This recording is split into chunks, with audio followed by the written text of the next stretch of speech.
Muy bien, lo tenemos a Hugo Cachorro Godoy, secretario general de ATE, los trabajadores del Estado. Hugo, ¿cómo andamos? Hola, personalmente, bien. El, el escenario económico-social es complejo y el político también, Ujú.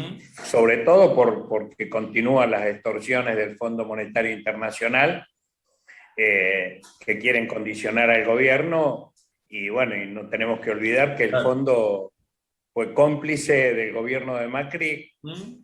para establecer un acuerdo de un préstamo que se sabía que era imposible de cubrir y que se hizo aún en contra de los propios estatutos del Fondo Monetario Internacional, con lo cual el acto delictivo fue tanto del gobierno de Macri como de las autoridades del fondo, y eso no puede quedar escondido o tapado en el marco de una negociación de un país que necesita liberarse de esa responsabilidad de pago para poder invertir en la deuda principal que ha dejado la política neoliberal, que es el extremo de pobreza y hambre y necesidad de reactivación económica que requiere inversión del Estado, porque no van a venir Claro. las inversiones extranjeras, solamente vienen capitales especulativos, entonces necesitamos un Estado que su capacidad de recaudación la utilice para generar mayor equidad distributiva y mayor inversión productiva y desarrollo científico-tecnológico. Y eso, los condicionamientos del Fondo Monetario Internacional lo obstaculizan. Ujú. Hugo, este diagnóstico obviamente lo hemos hablado en más de una oportunidad, lo sabemos, lo tenemos, tratamos de hacer un discurso y que se entienda esto. Pero quiero avanzar un poquito porque en el medio de la campaña se habló de la reducción de la jornada laboral y un sector, el sector obviamente de la derecha, apuntó, inclusive fue por más, digamos, desestimó esto de la reducción de la jornada laboral y además habla de quitar indemnizaciones, de que no haya indemnizaciones, algunas flexibilizaciones, creyendo que con eso va a haber más empleo. Mirá, lo cierto es que acá hay 2 millones de desocupados, 2 millones de subocupados y 4,5 millones que viven por debajo de la indigencia. Y de la población económicamente activa, alrededor de 20 millones, la mitad está precaria, desocupada o subocupada. Entonces, el problema de la generación de empleo es un objetivo político principal.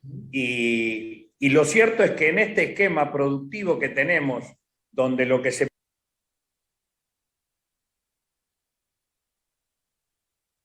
del gas y del petróleo, eso no genera empleo, se requiere inversiones del Estado en actividades productivas que fortalezcan la infraestructura local y el desarrollo de la pequeña y la mediana empresa.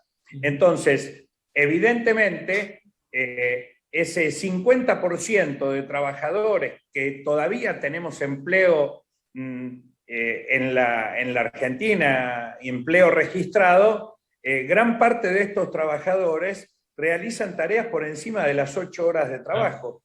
Y hoy se redujera y se obligara solamente a no generar más de 8 horas de trabajo y de garantizar ingresos dignos para los trabajadores, porque quien labura horas extra o tiene más de un trabajo es porque no le alcanza el sueldo. Obvio. La única manera entonces es de mejorar esos sueldos, pero si eso se redujera a 8 horas, esto tendríamos condiciones para generar 1,5 millones de puestos de trabajo con esas horas que quedarían sin cubrir. O sea que la necesidad de la reducción de la jornada laboral no solamente es una posibilidad que nos brinda el desarrollo científico-tecnológico que está tan mal distribuido en sus beneficios, sino también que lo requiere la necesidad de generar empleo en la Argentina y mejorar el nivel de ingresos de los sectores laborales. En algunas actividades esto es inaplicable. Digo, ustedes este estudio lo tienen, no es que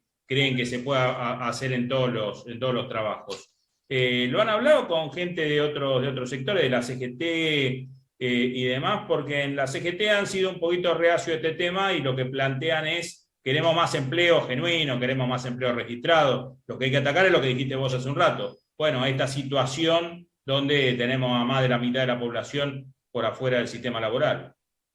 Lo que pasa es que el problema de la desigualdad en la Argentina y de la falta de empleo y de empleo digno no se resuelve con una sola medida. Se requiere una batalla de medidas, porque acá en la Argentina el esquema productivo va del 4G hasta el trabajo esclavo. Claro. Y en el medio formas de actividad productiva que tienen que ver con el mediados del siglo pasado. O sea, que hay una estructura muy desacoplada y muy heterogénea, por lo tanto no se resuelve con una sola medida. Nosotros decimos que lo primero que hay que generar es un piso de ingresos de dignidad mínimo a través de un salario universal que garantice un piso de dignidad para la vida de los argentinos y también un piso para que el salario de los que tenemos empleo, incluyendo paritarias, no siga cayendo. Claro. Porque esta es la realidad que tenemos, que más del 60% de los trabajadores que tenemos empleo tenemos salarios por debajo de la línea de la pobreza. Y si no se pone un piso de ingresos para aquellos sectores que están desocupados, subocupados, bueno, la caída del salario va a seguir, de los que estamos registrados, va a seguir siendo un problema. El otro problema que hay que generar es empleo, y empleo se genera a través de una intervención más activa del Estado, a través de la obra pública, del desarrollo científico-tecnológico y de socializar los avances científico-tecnológicos. Esto quiere decir que la capacitación para que los trabajadores no queden afuera del sistema siendo muy jóvenes y quede una ignorancia informática o un alfabetismo informático y de acceso a la tecnología, quiere decir que hay que incorporar la formación dentro de los horarios de trabajo. Y esto es otro elemento que hay que incorporar para que el empleo sea empleo y formación. Y el tercer aspecto que hay que tener en cuenta es la reducción de la jornada laboral para que ese beneficio tecnológico que en algunas áreas de la actividad productiva se puede desarrollar con equidad, se aplique manteniendo y mejorando salarios y generando empleo para quienes no lo tienen. Bien. Hugo, te agradecemos como siempre el contacto, en este caso con Movilizado. Te mandamos un abrazo enorme. Muchísimas gracias a ustedes. Un saludo a toda la audiencia.